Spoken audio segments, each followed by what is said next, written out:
You know how much entertainment law is litigated and decided in the Central District of California?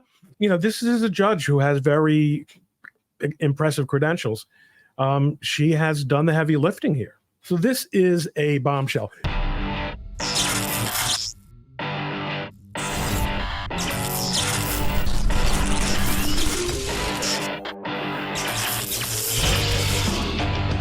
Renegade Online.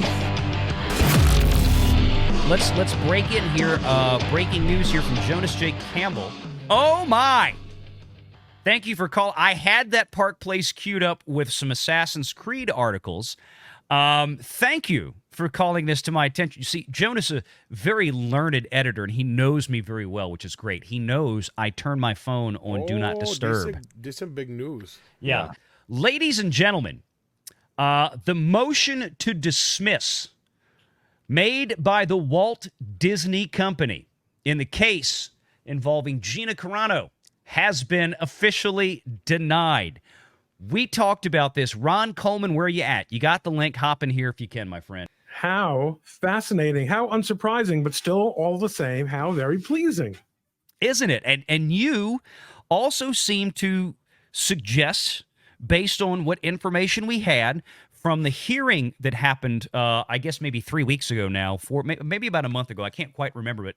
You seem to recognize the fact that the judge in this case, who is not exactly a Donald Trump MAGA judge here, let's put it that way, right? This is a Democrat-appointed judge, somebody that, in theory, if you want to play politics, would be politically more favorable to Disney. This judge did not seem to want to just dismiss this case out of hat. I mean, she seemed like she wanted to hear more, and you called it, and here we are. So what do you think? I was contacted by our friend Jonas just a couple minutes ago, and I've got the opinion open in front of me. Mm-hmm. One thing that I find fascinating, I've done a lot of litigation in California, but I'm not admitted in California. Mm-hmm. My experience has always been that a sort of preview opinion is frequently issued by California federal judges, where they tell you where you're going, you know, what their intentions are. Here, there was and that usually takes place fairly soon after the argument. What happened here is that we waited a little bit longer, mm-hmm. but got the full boat. This is a 23-page opinion, and that's on what we call California paper, which is a little bit more tight. The lines are numbered, and it is a little bit tighter than double spacing. So this is a very, and you know, this is a judge who has very impressive credentials. She has done the heavy lifting here. And it's an important point that she makes. I'm really just scanning it, but which is that it's fascinating that the defendants, Disney, did not actually contest the constitutionality of the Unruh Act, which is the California law that governs the employment actions taken in connection with political speech. And just reminding everyone that that's a unique feature of California law. Right. It's not this is not a First Amendment case as such, but Disney could have challenged the constitutionality of the Unruh Act, but instead, rather than do that, it instead said that although defendants do not appear to contest the facial constitutionality of the statute, defendants contend that as entities that do create speech products, they enjoy the right to make decisions about what to say in their own art and how to say it, including by selecting the individuals who perform or otherwise create that art. I'm sure there's a good tactical reason for not attacking the statute facially as unconstitutional. And there may very well be a constitutional objection to it. Disney had its reasons, I'm sure. They may have been political. They may have been, again, tactical. But what it ends up asking the court to do on a motion to dismiss, which means before anything is proved, before any discovery, was to really slice a very, very fine figure through the alleged facts. And I think it's going to come out, and I haven't had a chance to really read the opinion, but that is probably what the court declined to do, because as we discussed in the previous episode of your show, just talking about this case, if indeed there is a smoking gun email, there may be, there may not be, email, text,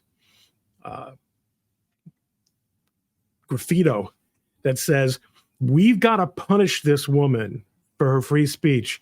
I don't care what it does at the revenue-wise.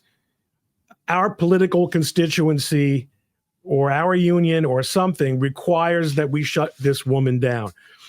Then that would demonstrate that their decision was not, in fact, based on solely business calculations. And I don't know that the court does go there, but I do see here, to prevail on their defense that the expressive association rights what page bar are you plaintiffs. I'm on page 15. Page 15. Bottom of page 15. One of the first to prevail on their defense that their expressive association rights, that's a First Amendment based defense. Okay, so first Disney is saying, we're not saying the statute's unconstitutional, but we're saying that as applied here, our right to only have Disney products or Disney media associated with messages that we approve of is a First Amendment association right. The judge says that to prevail in that defense, the defendants would have to show that any impact on their claimed associational freedoms cannot justify California's interest, which they don't challenge, in eradicating sex-based discrimination and employer pressure. I didn't even get into the sex-based on employee political activity. At this stage, defendants have not made such a showing. So it's a legal argument which they might ultimately be able to make after discovery. Disney might come back and say, we did a survey, or we brought in three experts from the industry, producers or finance people, and they all said, if Disney would have kept Gina Carano in, it would have been a disaster compared to how great they did without her. Yeah, I have a feeling, I don't know this for sure, but I'm going to go out on a limb and say I am 95% sure that didn't happen. A lot of this, and we because we were covering this like the night it happened when she got canned and the news broke, and we remember this, and of course we've got friends that know Gina. Everybody knows Jay, Drunk 3PO. I don't get the sense that's when a lot of this was inside Lucasfilm. This was the Lucasfilm girls club that was in there that didn't like Gina.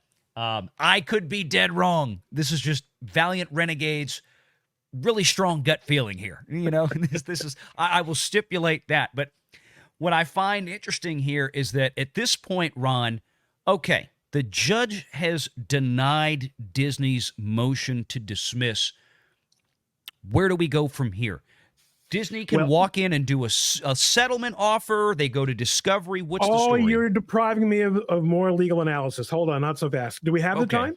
Can you give me another 5 minutes on this? Go for it. Let's jump to page 19. Okay, I'm doing this absolutely on the fly, but no one better qualified to pretend to be able to do that than I am. That's why you're here. So right in the middle of 19. Okay.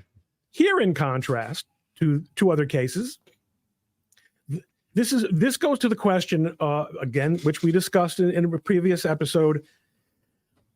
How much do consumers think that what Gina has to say is attributable to Disney in any way?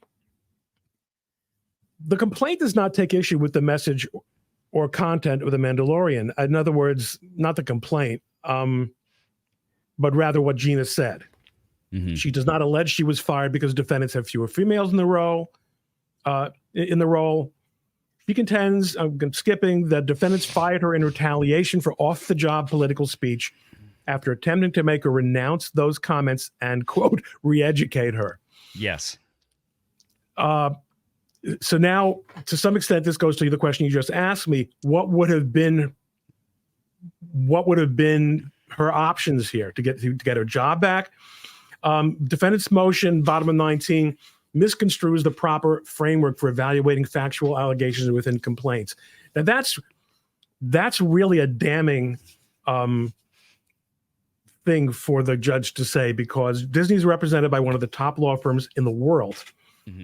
And the issue of evaluating factual allegations within complaints is first-year law school stuff. So she's saying she knows that they didn't misunderstand the standard. She's saying, you tried to bullshit me. Okay? They urged the court to defer to their claim that they viewed plaintiff's speech as compromising their expression. This goes to my point again. What is their real reason? On a motion to dismiss, however, courts construe the pleadings in the light most favorable to the non-moving party. And I've written about this actually in a standard textbook for federal litigators.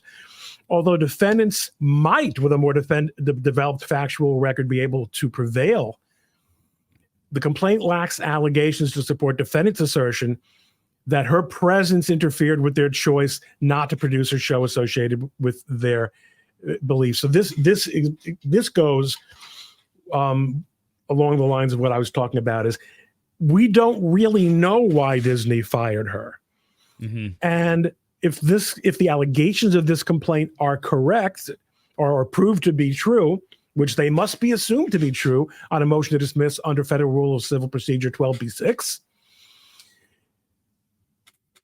then you can't dismiss the complaint. And if they're proved to be true, Gina wins. Now to go back to your big question, what next? I don't know.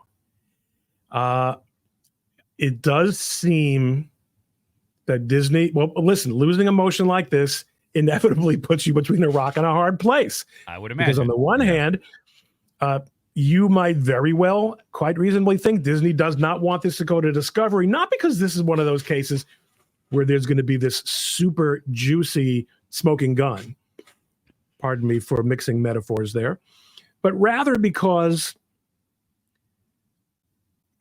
if their evidence, if they don't have a strong evidentiary case, there's going to be a lot of sympathy for her. She's going to go to the jury. There is going to be much more disclosure about the way Disney makes decisions. Again, even without that smoking gun, than they want to have out there, and they might lose. On the other hand, if they settle, they have really been neutered. Yeah. And so has the rest of Hollywood and the entertainment business. And ladies and gentlemen, this happened in California. Yeah. In California, in the Central District of California. You know how much entertainment law is litigated and decided in the Central District of California?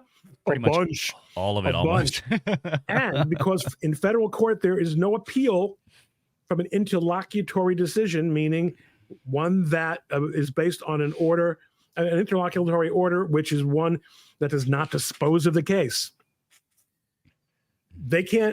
Disney can't appeal this until the case is all over. Yeah. Now, one district court's decision is not precedentially binding on any other district court, although it's persuasive. And given the notoriety of this case, it's likely to be very persuasive. So it is a soft precedent, and it's going to cause a ripple throughout the world of entertainment and the nexus of the entertainment and the politics that you talk about on this program so often. So this is a bombshell. Which way is Disney going to go? There is really no way to predict, because we don't. the expression I always use is, you can't armchair quarterback anyone's lawsuit unless you have the red weld, unless you've got that file yourself and you really know what the other side, what both sides' tolerances are, what the money numbers are, what's really in that file drawer, what's really in that email box. You can't tell. But this is a super, super bad outcome for Disney. And this judge gets all the credit in the world for going against the woke trend in her neighborhood and in her court. And I have been rudely screwed by this court on political grounds. She absolutely came through, went the right way, and I'm really looking forward to a leisurely reading of this opinion. Yeah, it's like you said, it's really interesting considering where they are, who this judge is, which side of the political aisle she comes from. Obviously, to me, as a layperson reading this, or just looking at the decision casually, you'd have to assume that there must really be something here for this judge to feel like, I don't have a choice but to let this go through. I mean, there's no way. Let me be clear to you that is not necessarily the case at all. Okay. In other words, all Gina said, and in good faith, she could say it. If I were her lawyer, even though I haven't met with her, I've never met her, in fact, unlike you, I can't say. I mean, I can say that this is something that you can allege. Based on what I do know about the case, she can allege, and it's plausible, which is the standard under Federal Rule 12b-6, plausible for her to allege the reason she was fired was because of the politics. Yeah. And not because of the politics as it would affect Disney's bottom line or top line, but rather the politics just to punish her for her political statements. That's an allegation you can make and say, I want a chance to look through your databases, through your Slack and all that stuff and see if it's true or not. It may come out that she doesn't find a damn thing, and that this is based on nothing but spreadsheets and nothing but hard-ass cold calculation. And in fact, that maybe it even has to do with union negotiations. All possible. Sure. Then it gets really interesting. It may come up, Gina might come up completely empty. So the judge's decision didn't have to be based on there really being something there.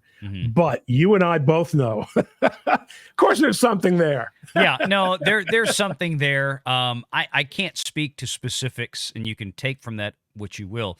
But I know that you just imagine, let's say, if you worked in a job like that for a few years and you were on private communications with the rest of the team, and you were getting emails and things like that. As your lawyer, yeah, I don't want you to tell me anything that's going to make you the subject of a subpoena. No. I'm not. I'm just saying. No, I'm just saying. Use your imagination, though. I mean, it's actually, like, no, I do. I would imagine somebody working in an environment like that would probably have emails, would probably have private messages, would probably have a lot of stuff which is why they are where they are. My point is, I highly doubt that Gina's showing up completely empty-handed with this one. And the question I asked her last week when I was in Knoxville, and I said, thank you for doing what you're doing. The Walt Disney Company loves to run roughshod over people. And if they come back with this, if it doesn't get dismissed, now it's not getting dismissed. We have now passed that threshold. Do you have someone on the extensive Valiant Renegade staff searching the internet for all the people who predicted that it would get dismissed? Oh, we don't have to search. We already know who they are. They're the same people that said Ron DeSantis was going to lose and Florida was going to lose. It's all the same people.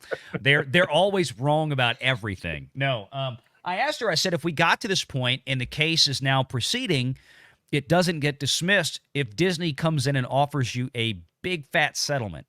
I mean, I said, what would you do? I said, I know that these are Elon Musk's people. He's picking up the check for this. He's not going after Disney for money, right? But I asked Gina, what do you think you would do? And I said, I know you probably can't specifically say what for legal reasons, but I'm just curious. And she said, in so many words, she said, we are prepared completely to go all the way with this. Very confident. Doesn't sound like they're interested that's fine, but every man has his price, and so does every chick.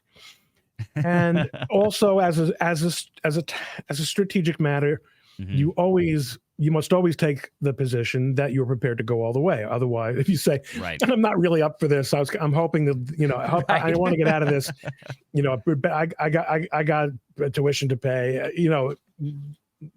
then you've shown your hand. But it is one thing that helps. You mentioned the Musk funding. The fact that this is not being handled on a contingency basis, I assume, since Musk is funding it, means there won't be any pressure from the lawyer, which should not exist, but which people are human. One of the issues that does come up in the contingency context is the lawyer wants the cheap and dirty, settlement. The fast settlement, which is, even though I might win $30 million, this is not that kind of case, I don't think, but I might win a larger number if I take it to trial in 18 or 24 months. I'll be super happy taking a portion of that today and not doing the work. This, by the way, is a huge, huge win. Yeah, it's a huge, gigantic win. It's the kind of thing that you could build a career on. This is a fantastic outcome. Although then again, so is California's communist protecting UNRU Act. Yeah. I'm just thinking of all the stuff I get to buy for Christmas. There you go. Because this is a gift. Oh, yeah, it is. Oh, baby. Make sure you're subscribed to Valiant Renegade and join us every Sunday at 6 p.m. Eastern for the live show.